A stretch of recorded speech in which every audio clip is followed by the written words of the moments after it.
Welcome to Khan's Crop Academy. Good morning, student. Hi, we are going to learn Crop Science Standard 12, Paper First, Revision 2021, Unit 4, Kharif Oilseed Crop. Kharif Oilseed Crop. विद्यार्थी मित्रांनो, आपण theory पूर्ण complete केलेला आहे. त्यानंतर आपण 7 previous year board paper explain केलेले आहेत. त्यानंतर आपण रिव्हिजन सुरू केलेला आहे. बरेच विद्यार्थी जॉईन झालेले नव्हते अगोदर, आता जॉईन झालेले आहेत. त्यांना फार मोठा प्रश्न पडलेला आहे की कसं पेपर कव्हर होईल आमचं. तर त्यासाठी आणखी तुम्हाला रिव्हिजन सुरू केलेलं आहे. मागचे व्हिडिओ तुम्ही बघू शकतात. यूट्यूब चॅनलवर जायचं, तिथं खान्स क्रॉप अकॅडमी टाईप करायचं आणि जे तुम्हाला टॉपिक पाहिजे ते टाईप करून पुढं तुमच्या पूर्ण व्हिडिओ येणार, ते तुम्ही बघत राहा. आणि रिव्हिजन हे तुम्हाला जेव्हा मागचे व्हिडिओ बघितल्यानंतर हे रिव्हिजन घेतलं की आणखी तुम्हाला जास्त समजणार आहे. जे बायोलॉजीचं पेपर झाल्यानंतर तुम्हाला एक 9 दिवसाचं गॅप आहे, 8-9 दिवसाचं, तेव्हा तुम्ही हे रिव्हिजन व्यवस्थित बघून पेपरला जाऊ शकतात. तर पेपर कशा पद्धतीने लिहायचं ते तुम्हाला सांगितलेलं आहे की आणि पुन्हा आपण सांगूया. 3 पेपर आणखीन तुम्हाला द्यायचे. रिसेंट जे पेपर आहेत 18, 19, 20 या वर्षाचे पेपरसुद्धा मी यानंतर रिव्हिजन झाल्यानंतर ते टाकणार आहोत. तर बघत राहा Khan's crop academy YouTube channel. काही प्रॉब्लेम असेल कमेंट्स करा, आपल्या मित्रांना जास्तीत जास्त शेअर करा, लाईक करा, सबस्क्राईब करा. तर चला बघूया. नोटबुक आणि पेन घ्या आणि व्यवस्थित लिहून घ्या. शॉर्टमध्ये सांगत आहे खरीप ऑइल सीड क्रॉप. खरीप ऑइल सीड क्रॉपमध्ये आपले राहिलेले 2च क्रॉप सेसॅमम रिड्यूस झालेला आहे, निगर आणि कॅस्टर सुद्धा रिड्यूस झालेला आहे. तर घ्यायचं काय आपल्याला फक्त ग्राउंडनट आणि सनफ्लावर. ग्राउंडनट हे क्रॉप 8 मार्कासाठी विचारतात क्वेश्चन नंबर 5 मध्ये. तिथं जर विचारलं नाही तर क्वेश्चन नंबर 4 मध्ये 4 मार्काला विचारतात. तिथं जर विचारलं नाही तर 1-2 शॉर्ट नोट्स आणि टॅब्युलर इन्फॉर्मेशन मध्ये सुद्धा विचारतात आणि एखादी फिल इन द ब्लँक असणार आहे. तर बघूया आपण ग्राउंडनट आणि सनफ्लावर. सनफ्लावर हे 4 मार्कासाठी हमखास विचारतात क्वेश्चन नंबर 4 ए आणि बी मध्ये, किंवा 1 किंवा 2 शॉर्ट नोट्स, एखादी शॉर्ट नोट्स, एखादी ऑब्जेक्टिव्ह किंवा टॅब्युलर इन्फॉर्मेशन मध्ये विचारतात. समजलं बाळांनो? तर जास्तीत जास्त आपल्या मित्रांना शेअर करा बाळांनो. एवढं काही मेहनत घेतलेली आहे, पूर्ण कव्हर केलेलं आहे, परंतु व्ह्यू फार कमी दिसतात. काय त्याचं कारण मला आतापर्यंत समजलेलं नाही आहे. तुम्ही जर मला सांगितलं तर बरं होईल बाळांनो. तर पूर्ण महाराष्ट्राच्या विद्यार्थ्यांसाठी आहे, त्यांच्यापर्यंत व्हिडिओ पोहोचवला पाहिजे. तुमचं कर्तव्य आता पोहोचवणं. माझं मी मेहनत घेतलेली आहे. चला तर आपण बघूया ग्राउंडनट आणि सनफ्लावर. तर ग्राउंडनट आणि सनफ्लावर. ग्राउंडनट म्हणजे भुईमूग, काही मुंगफल्ली म्हणतात. सनफ्लावर सूर्यफूल, सूर्यमुखी हे त्याचे नाव आहे. कंपॅरिझन अभ्यास चालू आहे. फॅमिली ग्राउंडनटची आहे लेगुमिनोसा और लेगुमिनोसी म्हणतात. तर ग्राउंडनट हे द्विदल आहे, डायकॉटालिडन आहे, लेग्युमिनस आहे, म्हणून त्याची फॅमिली लेगुमिनोसा आहे. सनफ्लावर सूर्यफूल हे कंपोजिटी फॅमिलीमध्ये आहे. कंपोजिटी फॅमिली आहे सनफ्लावरची, सूर्यफुलाची. Botanical name of groundnut Arachis hypogaea. भुईमुगाचं बॉटॅनिकल नेम जे आहे अराचिस हायपोजिया आहे. सनफ्लावरचं हेलियंथस ॲनस आहे, हेलियंथस ॲनस. तर बॉटनिकल नेम फॅमिली विचारतात. नंतर ओरिजिन ग्राउंडनट साऊथ अमेरिका आहे, तसंच ब्राझील सुद्धा आहे. साऊथ अमेरिका और ब्राझील. सनफ्लावर आहे North America, South America, North America. व्यवस्थित लक्षात ठेवा, ब्राझीलवरून ठेवायचं ग्राउंडनट आहे ना, हे नॉर्थ अमेरिका. क्लायमेट म्हणजेच इकॉलॉजी, क्लायमेट आणि सॉइल इकॉलॉजीमध्ये मोडतं. तर क्लायमेट आपण ग्राउंडनटचं बघूया. Groundnut is a tropical and sub tropical crop. भुईमुगाचं पीक कसं आहे, उष्ण कटिबंधातील तसं समशीतोष्ण कटिबंधातील पीक आहे. Optimum temperature range should be 28 to 32 degree Celsius. तर भुईमुग या पिकाला तापमान 28 ते 32 डिग्री सेल्सिअस लागतं. Rainfall is about 675 to 1000 millimetre पाहिजे, तर 100 झालेलं आहे, 1000 आहे ते. तर पर्जन्यमान जे आहे कोरडवाहू भुईमुगासाठी 675 ते 1000 मिलीमीटर असणं आवश्यक आहे चांगलं येण्यासाठी. Then harmful to frost and drought condition. भुईमुगाचं पीक कमी पर्जन्यमानाला, धुक्याला बळी पडणारं पीक आहे. कारण पर्जन्यमान कमी असेल, जमिनीमध्ये ओलावा कमी असेल तर शेंग व्यवस्थित तयार होणार नाही, आऱ्या जमिनीमध्ये जाणार नाही, त्याला आपण पेग फॉर्मेशन म्हणतो. तर जमीन नरम असायला पाहिजे, तर मॅक्झिमम आऱ्या पेनिट्रेट होणार मातीमध्ये आणि जास्तीत जास्त शेंग तयार होणार. ते क्लायमेटिक कंडिशन भुईमुगासाठी. सनफ्लावर म्हणजे सूर्यफूल, it is grown wide range of climatic condition. It is a photo insensitive crop. तर फोटो इनसेन्सिटिव्ह काय म्हटलं जातं, तुम्ही म्हणत असाल सर चुकलं, फोटो सेन्सिटिव्ह आहे. कारण की तुम्ही बघितलं सकाळी सूर्यफुलाचं फूल सूर्याकडं असतं, संध्याकाळी इकडं मावळतं सूर्य तिकडं असतं, असं टर्न होते, मग त्याला फोटो सेन्सिटिव्ह म्हणायचं का नाही. फोटो इनसेन्सिटिव्हचा अर्थ असा आहे की फोटो पिरियडचा त्याच्यावर परिणाम होत नाही. It can be grown throughout the year, kharif, rabi and summer. तर सूर्यफूल असं एक पीक आहे की याला सीझनच नाही आहे, कधी लागवड करा तो रेडी आहे बिचार. त्याला कोणत्या त्याचं सोईंग टाईम हेच पाहिजे असं नाही आहे. ऑगस्टमध्ये पेरा रेडी आहे, ऑक्टोबरमध्ये पेरा रेडी आहे, जानेवारीमध्ये पेरा रेडी आहे, मार्चमध्ये पेरा रेडी आहे, असं हे पीक आहे. म्हणून त्याला फोटो इन्सेन्सिटिव्ह म्हटलेलं आहे. समजलं बाळांनो. फोटो सेन्सिटिव्हचा अर्थ काय होतं की फोटो पिरियडचं त्याच्यावर परिणाम होतं की त्या सीझनमध्ये ते येणार, लक्षात. तर हे फोटो इनसेन्सिटिव्ह क्रॉप आहे. Optimum temperature range should be 15 to 14 degree Celsius. सूर्यफुलाला 15 ते 40 डिग्री सेल्सिअस एवढं तापमान पाहिजे. Rainfall is about 250 to 750 millimetre. पर्जन्यमान जे आहे 250 ते 750 मिलीमीटर असणं आवश्यक आहे सूर्यफुलाला. Harmful to frost, cloudy weather and humidity. तर आपण सूर्यफूल पावसाळ्यामध्ये घेतलेलं असेल आणि फुलं मॅच्युरिटीमध्ये येत असेल आणि पाऊस सुरू झालं तर पूर्ण फुलामध्ये पाणी ॲब्सॉर्ब होणार आणि पूर्ण धान्य खराब होणार. पाणी सहन करत नाही. ढगाळ वातावरण असेल तर त्याच्यावर हेरी कॅटरपिलर आणि रोगाचा प्रादुर्भाव जास्त होतो. ह्युमिडिटी जास्त असेल तर रोगाचं, कीटकाचा प्रादुर्भाव जास्त होतं. म्हणून असं वातावरण या सूर्यफुलाला घातक असतं. समजलं बाळांनो. Next, soil. Groundnut crop require sandy loam and medium soil for its good grow. Then groundnut crop require medium, deep, loose, friable soil. तर भुईमुग या पिकाला मध्यम काळी मातीची जमीन, तसंच जमीन भुसभुशीत असायला पाहिजे, इरेटेड असायला पाहिजे. जेवढी जास्त भुसभुशीत नरम जमीन असणार तेवढं जास्त शेंग तयार होणार. Harmful to heavy clay soils and water logging condition. तर जास्त भारी जमीन भुईमुगाला हार्मफुल असते, कारण भाऱ्या जमिनीमध्ये भुईमुगाचं पीक व्यवस्थित येत नाही. कारण की थोडे ओलावा कमी झालं की जमीन चिकट होते.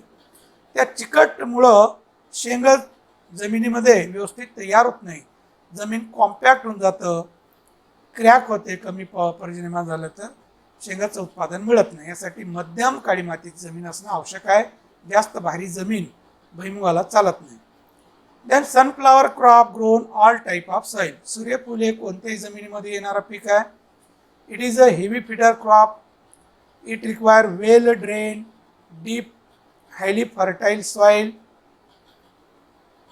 Then clay and alluvial soils are most suitable.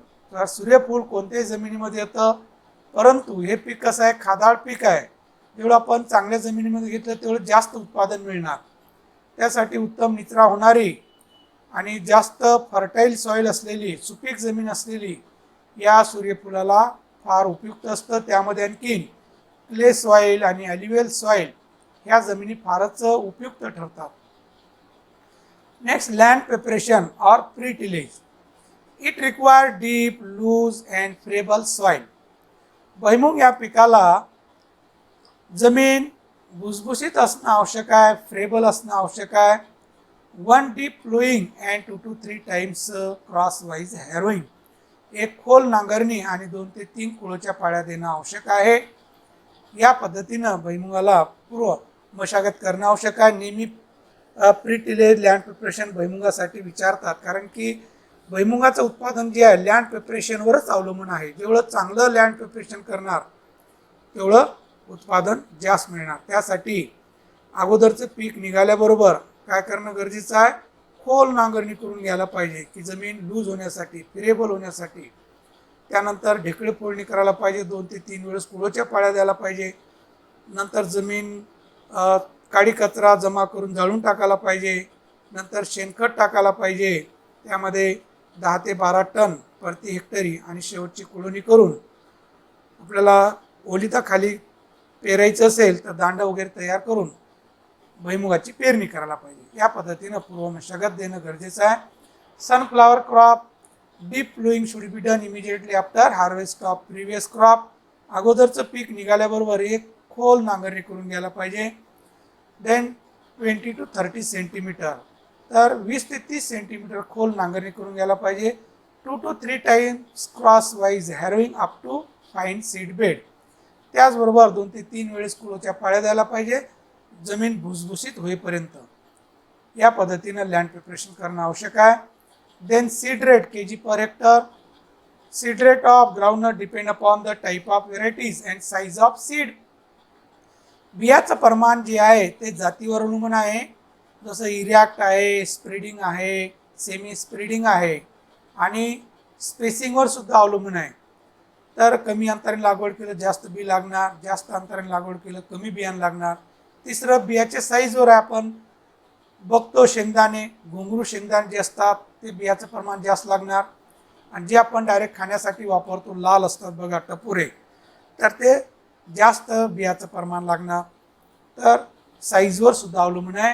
Then seed rate is about 70 to 80 kg per hectare.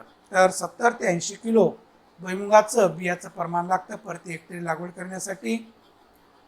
Then in sunflower depend upon the sowing, drilling 10 kg per hectare and then dibbling 5 to 6 kg per hectare.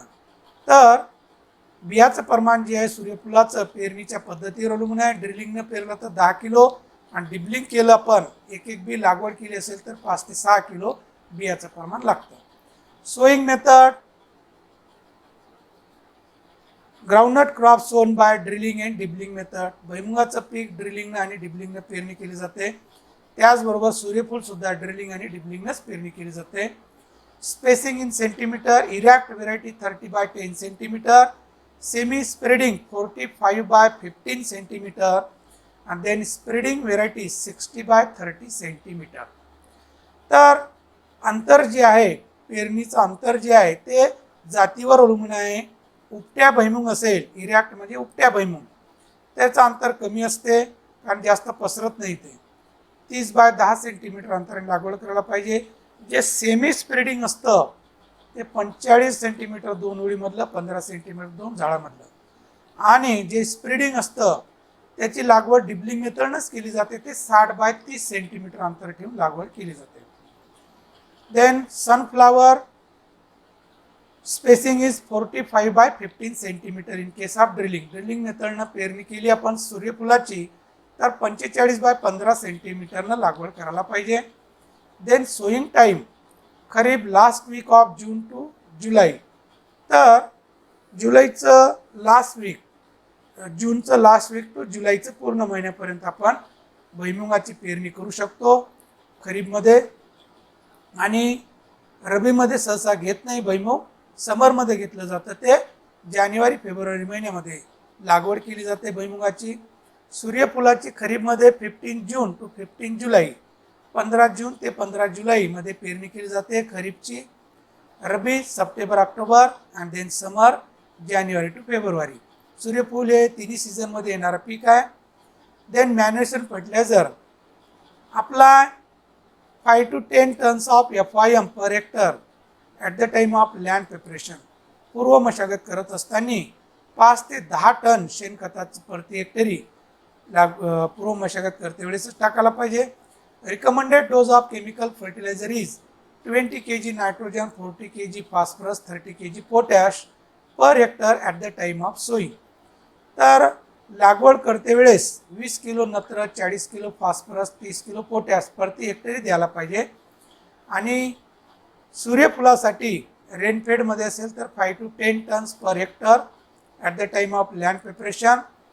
Then recommended dose of chemical fertiliser is 40 kg nitrogen, 30 kg phosphorus plus 30 kg potash per hectare at the time of sowing. तर हे खताची मात्रा पूर्ण आपण पेरते वेळेसच द्यायला पाहिजे कारण कोरडू आहे. तर हे खताची मात्रा देणं गरजेचं आहे. Then interculture operation, then groundnut crop various interculture operation should be done. Then gap filling, thinning, weeding and hoeing, and then also earthing up should be done and rolling of empty drum.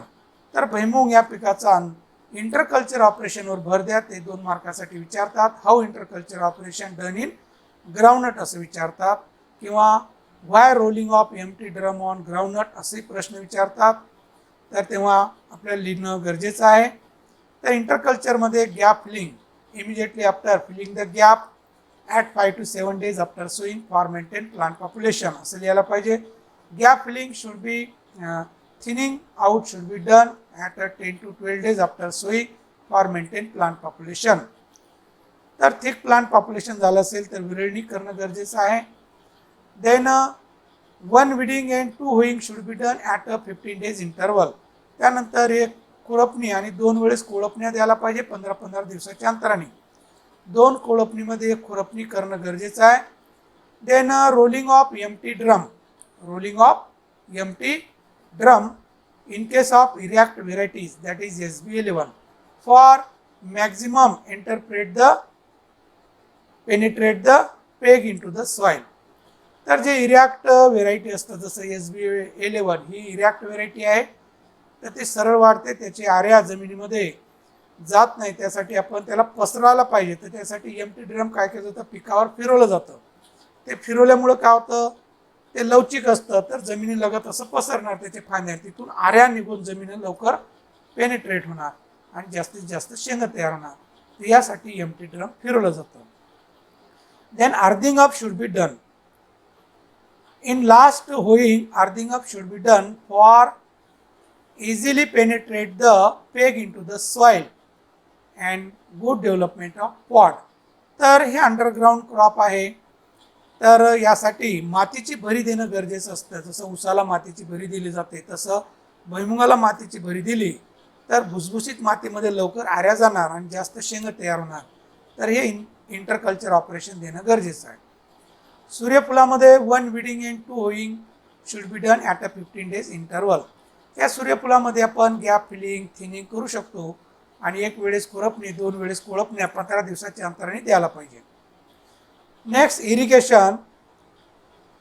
Kharif crop groundnut grow on the rainfed condition but long gap between two rainfall to give protective irrigation at pod formation and flowering stage and pod formation stage.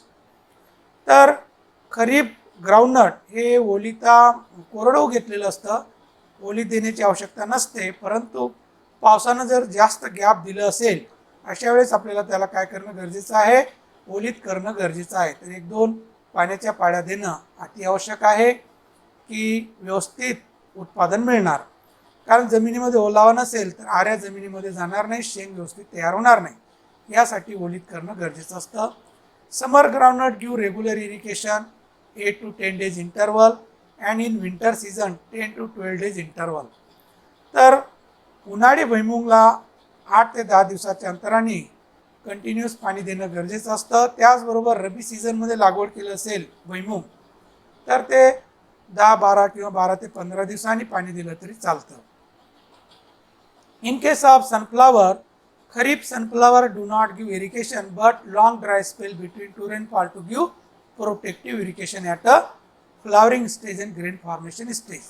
तर सूर्यफुलाचे पीक खरीपमध्ये घेत असताना कोरडू असतं, परंतु जास्त पावसाने gap दिलं अशा वेळेस आपल्याला फ्लावरिंग स्टेजमध्ये आणि धान्य तयार होताना पाण्याच्या पाड्या देणं गरजेचं आहे। रब्बी सीझन 20 days इंटरवल, तर हिवाळ्यामध्ये 20 दिवसाच्या अंतराने पाण्याच्या पाड्या द्यायला पाहिजे।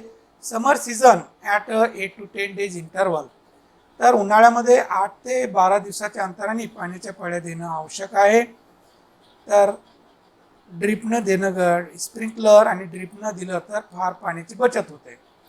Varieties, there are 2 types of varieties, erect variety, semi spreading variety and spreading variety.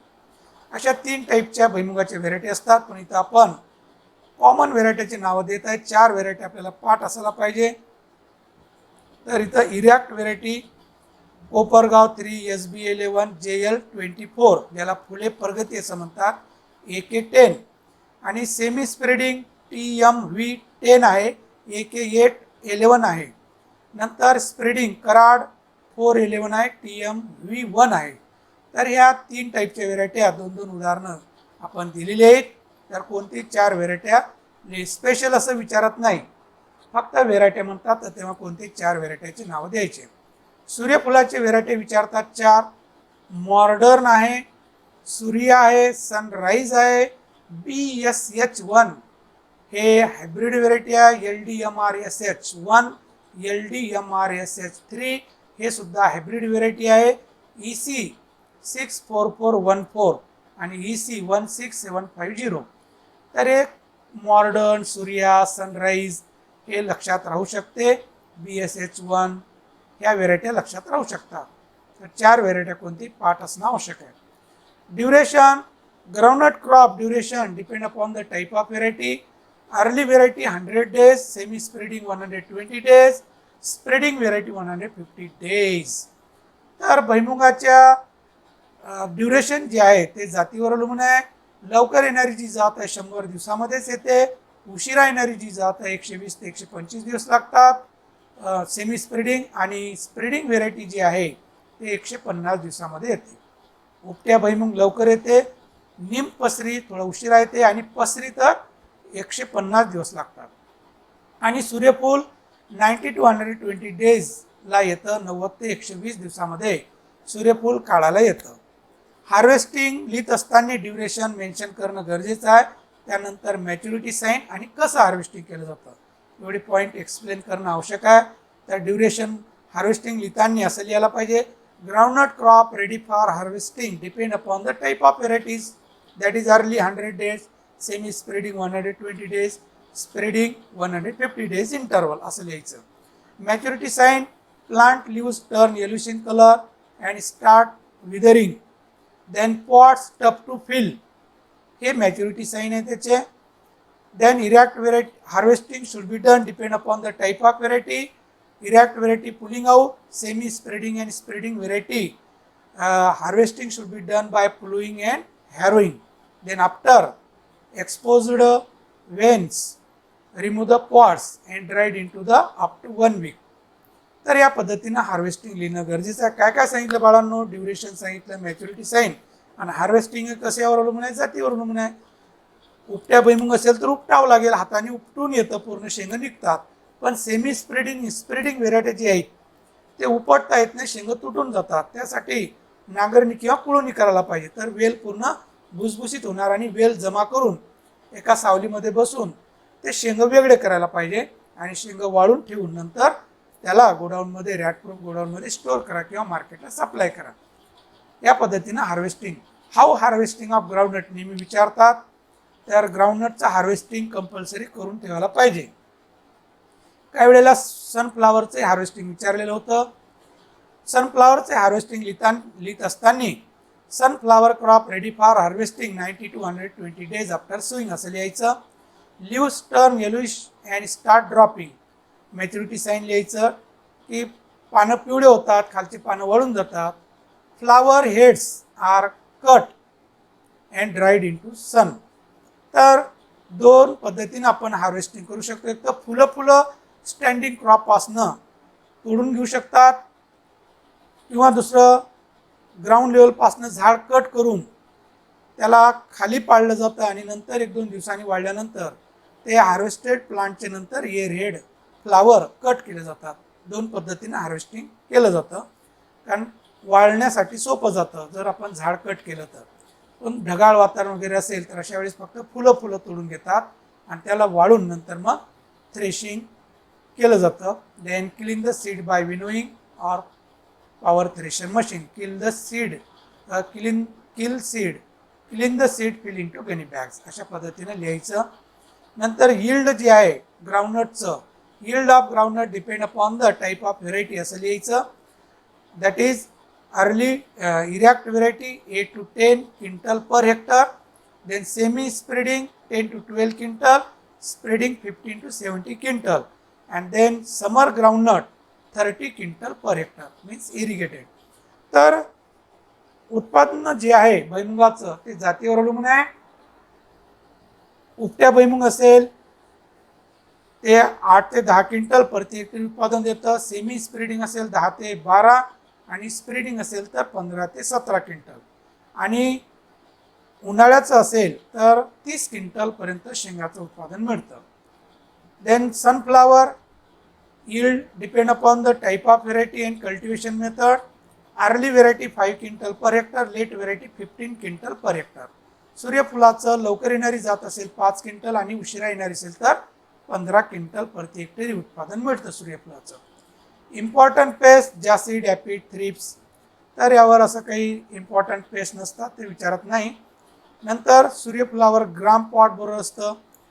त्या फुलामध्ये आडी जाऊन काय करतं, धान्य फीड करतं. तर हे पेस्ट विचारत नाही. Seed treatment. Groundnut seeds are treated with thiram at the rate of 3 to 5 gram per kg of seed for control the fungal diseases. तर भुईमुगाच्या बियाला सीड ट्रीटमेंट करत असताना थायरमची किंवा ॲग्रोसनची करायला पाहिजे 3 ते 5 ग्रॅम प्रति किलो बियाणं या प्रमाणामध्ये. तर फंगल डिसीज जे आहे, विल्ट वगैरे डिसीज, याचा प्रादुर्भाव कमी होणार. Then also treated with rhizobium culture for increase the fixation of atmospheric nitrogen at the rate of 25 gram per kg of seed. दुसरं, ग्राउंडनट हे लेग्युमिनस आहे, यासाठी रायझोबियम कल्चर लावायला पाहिजे 25 ग्रॅम प्रति किलो बियाणे या प्रमाणामध्ये जस्ट पेरणी करण्या अगोदर. सूर्यफुलाला सीड ट्रीटमेंट केली जाते थायरमची. Seeds are treated with thiram or Agrosan 3 gram per kg of seed. Then also seeds are soaked in water 12 hours just before sowing for earlier germination of seed. तर या पद्धतीनं seed treatment करायला पाहिजे थायरमची आणि पाण्यामध्ये भिजू घालला पाहिजे की लवकर उगवण होतं सूर्यफूल. Next, important disease tikka disease, rust, wilt and collar rot.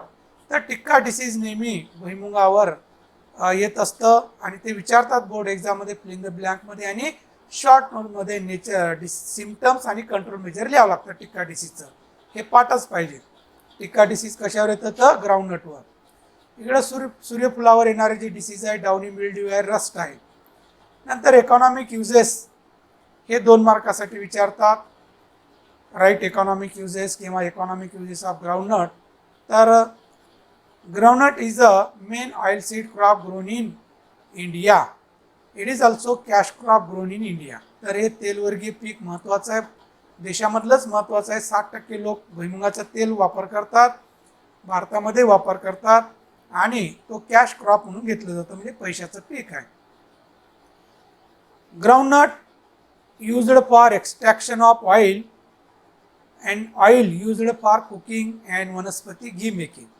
तर भुईमुग हे तेल काढण्यासाठी वापर करतात, तेलाचा वापर कुकिंग म्हणून करतात, त्याचबरोबर वनस्पती घी तयार करण्यासाठी याचा वापर केला जातो. नंतर it is a rich protein and vitamin A B and E also. तर यामध्ये प्रोटीनचे कंटेन आहे आणि व्हिटॅमिन ए बी आणि ई पण आहे. Then shells used for hardboard and poultry bed making also. तर भुईमुगाचं जे टर्पल असतं ते टर्पलचा वापर एकतर हार्डबोर्ड करण्यासाठी आणि पोल्ट्री फार्ममध्ये बेड तयार करण्यासाठी याचा वापर केला जातो. It fix the atmospheric nitrogen in the soil. तर हे नत्र स्थिरीकरण करून देतं, जमीन सुपीक करून देतं. Oil content is about 45 to 55%. तेलाचं प्रमाण भुईमुगामध्ये 45 ते 55% असते. नेहमी तेलाचं प्रमाण विचारतात. फिल इन द ब्लँकमध्ये ते पाठच पाहिजे 45 ते 55. सगळ्यात जास्त तेलाचं प्रमाण भुईमुगामध्ये आहे, 45 ते 55% आहे. नंतर इथं सूर्यफुलाचं इकॉनॉमिक युजेस आपण बघू. It is also oil seed crop. Then sunflower grain used for extraction of oil, oil used for cooking, and oil used for heart patient. Then do not increase the cholesterol level in the blood. तर सूर्यफूल सुद्धा oil seed crop म्हणून घेतलं जातं. तेल काढण्यासाठी याचा वापर केला जातं. तेल हे खाण्यासाठी कुकिंग मीडिया म्हणून वापर केलं जातं. आणि सगळ्यात महत्त्वाचं म्हणजे हार्ट पेशंटसाठी हे तेल फार उपयुक्त आहे, कारण ब्लड मधलं कोलेस्ट्रॉल लेवल हे तेल वाढू देत नाही. भुईमुगाचं तेल घातक असतं, सूर्यफुलाचं चांगलं असतं.